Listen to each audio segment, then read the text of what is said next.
Let me reintroduce our panel really quick. Jason Nichols, Democratic Strategist, and we have Rob Arlett with the Trump 2020 campaign out of Delaware.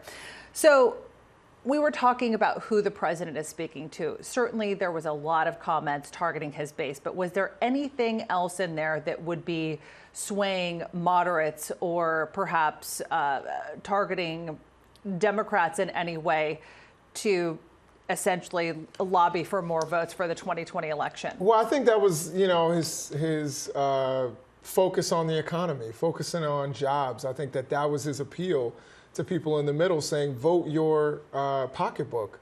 All these other issues are one thing, but at the end of the day, when you need to pay your mortgage, that's going to be the issue. Now, the problem is with his message is that he's not being completely truthful. We know that income inequality is at its highest level in 50 years. Black home ownership, he makes a big talking point about the lowest black unemployment in history, which in fact, while that may be true, there is a thing called underemployment, but black home ownership is at its lowest level in 50 years.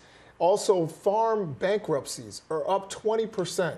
And, anecdotally, there are people in Iowa and in those Midwestern states who are literally committing suicide because they're losing their farms. So the president, while he talks about how the economy is working in the stock market, when 45% of Americans own zero stock, who is this economy actually working for? It is working for people like him. It's working for people like Mike Bloomberg.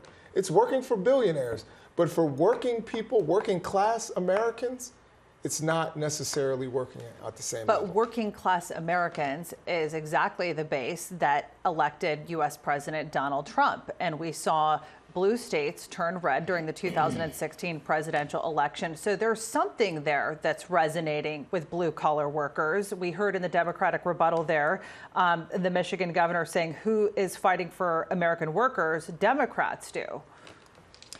Well, the difference between the Democrats and the president and the Republicans is that they speak with words, and the Republicans and the president speaks with action. And I think that's really what we heard tonight. What we heard was a storybook of results that the president and his administration has done for the American people.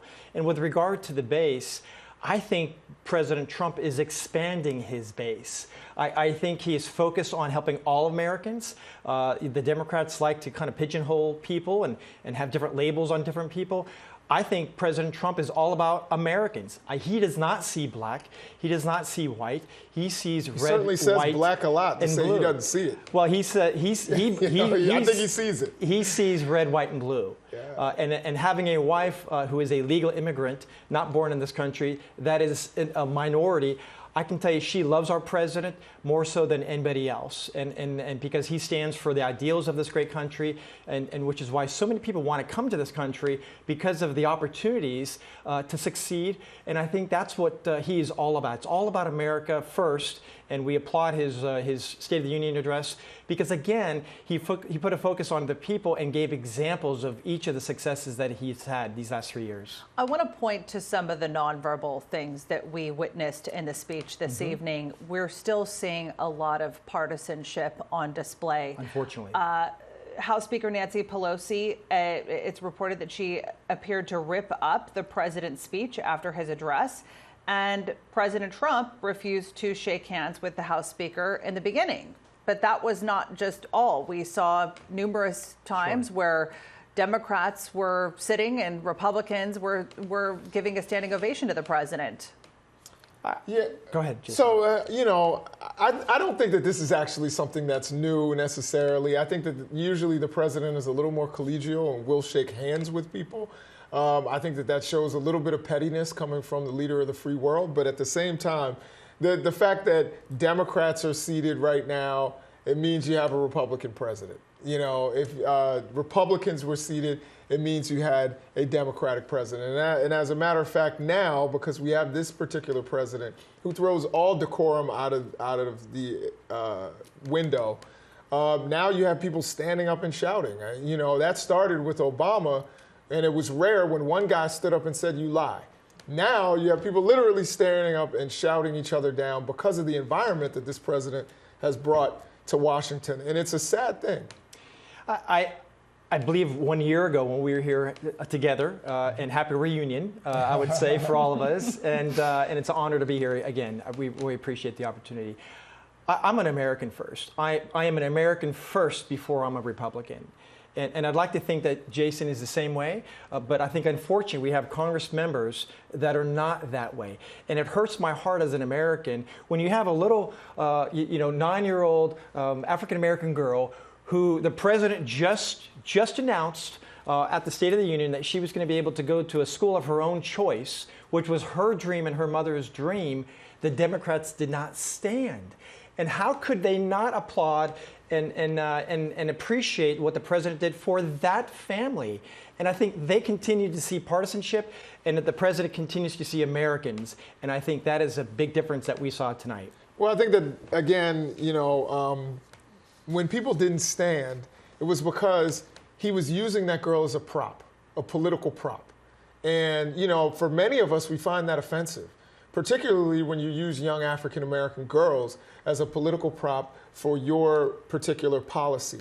That doesn't necessarily help the masses. As he said, that there are tens of thousands of people on a wait list. You got one person through. How about trying to improve those schools? And by the way, he said government schools. I don't know what that is. That doesn't exist in the United States of America. Public schools exist, yes, but we don't have government-run schools.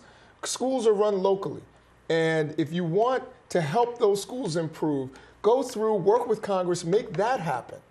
But don't expect people to celebrate because you helped one person, when you are the leader of the free world and certainly leader of the United States. I just love what he just said, if I may interject, because he just announced to all of the world that the NEA should no longer be in existence because all schools are local, so therefore why have a national education? I want to open this up, guys, for our international audience. Yes, we've talked a lot about the economy. We've talked about what's important to American voters, healthcare and jobs. But the other issue at stake is immigration, which is something that impacts people in other countries as well. Coming into the United States, and we have a president that has taken a very hard line on immigration. We certainly saw him double down on a lot of that this evening. At one point, Jason, you talked about the president using certain people as props. I want to go back to the moment during the president's address where he's railing on sanctuary cities. And he pointed to a woman in the audience whose brother was shot and killed by an undocumented immigrant, claiming that he was arrested 6 times and because of California state laws, he was released. You called that, Jason, a xenophobic moment. Yes, I think it was because it was meant to say that immigrants are dangerous.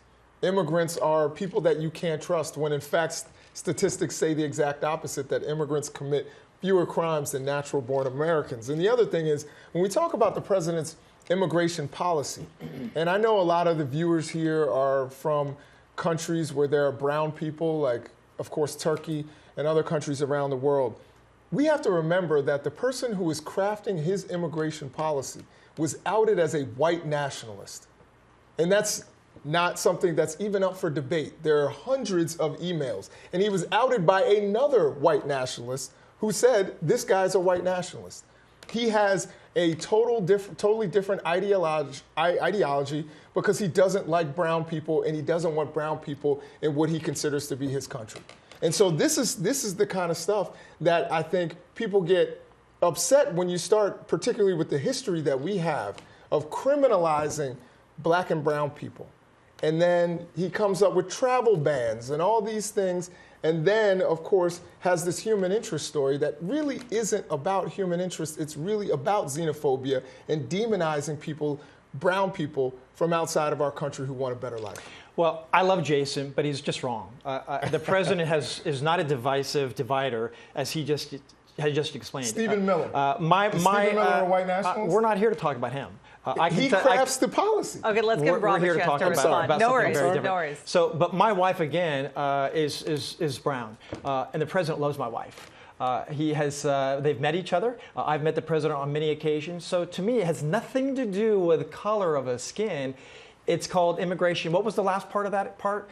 Law. If somebody's going to break the law, be it white, be it brown, be it purple, be it red, it doesn't matter. It's the law. And I don't care what color it is, nor does the president. If you're going to come to this country illegally, and it's not immigration, it's illegal immigrants is the focus here. So let's not forget that important word of illegal. And I think this president loves America. He wants to bring people into this country that come here lawfully. And I can tell you one quick story, if I may, about 10, 15 seconds. We are not going to have time We're for not that, going to Rob. have time. Sorry. I went to the wall. I went to the wall yeah. back in San Diego, and I saw it with my own eyes. We'll talk about it another time. Absolutely. Sorry to cut you off, Rob. Yeah. I'm getting the 5-minute warning here that we're supposed to wrap up soon, so I want to hit a couple other things really fast.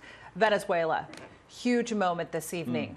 President Trump introduced the opposition leader, Juan Guaido, to the joint session of Congress, which received a standing ovation from all members of Congress. Why do you think that the president chose this particular moment? Jason, I'll put that to you. Well, I think that the president, as we know, has basically started his re-election campaign, and Florida is going to be a really important state. And when you're talking about socialism and you're talking about Venezuela and Cuba, those play a big role in terms of votes in particularly South Florida, but for the entire state, in a state that is always razor thin in terms of who wins that state. And we saw some really close races in 2018 in that state, and the Venezuelan vote, the Cuban-American vote, that can sway an election if he can get big turnout from those people. Just pivoting really quickly, I want to talk about some of the foreign policies, things that we heard of. I want to draw on a nice moment for a second that happened during the speech. Really emotional moment when President Trump, Rob, was talking about the operation that took out Daesh leader Abu Bakr al-Baghdadi. We saw Kayla Mueller's parents in the audience and holding up a picture of their daughter. I couldn't help, Rob, but notice that you got emotional during that. I did, because I believe every life is precious. And as a parent, I cannot imagine losing one of my children, and especially by a foreign person as it happened. And my heart goes out to them. And again, I think this president, it just shows that he does care and he has a passion for other people. And I think, again, that was another example of bringing to light the enemies that exist in this very world. And here's the result of that. This family lost their daughter because somebody wanted to do evil to Americans and the life that we all live and that we fight for. Right after that, the speech dipped into the killing of the Iranian general Qasem Soleimani. That is something that, as we've discussed, has been very divisive here in the United States. A lot of fears among members of Congress that was going to propel the United States and Iran into a military conflict. Thankfully, I think a lot of people are relieved that it didn't, but that doesn't stop the fact that we heard the president, Jason, this evening defending taking out the top commander. Again, a moment where you see a lot of people sitting and some standing. Can you tell us a little bit about why Congress continues to be divided on that controversial decision by the president? Well, it was a very dangerous moment. Luckily, the Iranians, tried to avoid war. They did shoot rockets that injured some Americans. Luckily, none were killed. And so the way you go out and killing a foreign leader on soil that isn't even, that's supposed to be, I guess, somewhat neutral, was a dangerous move, and it was something that, was not covered in our AAUMF. And so the president took a very, very uncalculated risk. If he had calculated it a little more, I think, and he should have talked to Congress. Worked out pretty good. He's dead. Guys. I think it worked out quite well. Gentlemen, thank you so much for coming back. We want to thank our viewers around the world for tuning into our special coverage of U.S. President Donald Trump's annual State of the Union address. Istanbul headquarters will be taking it with you at the top.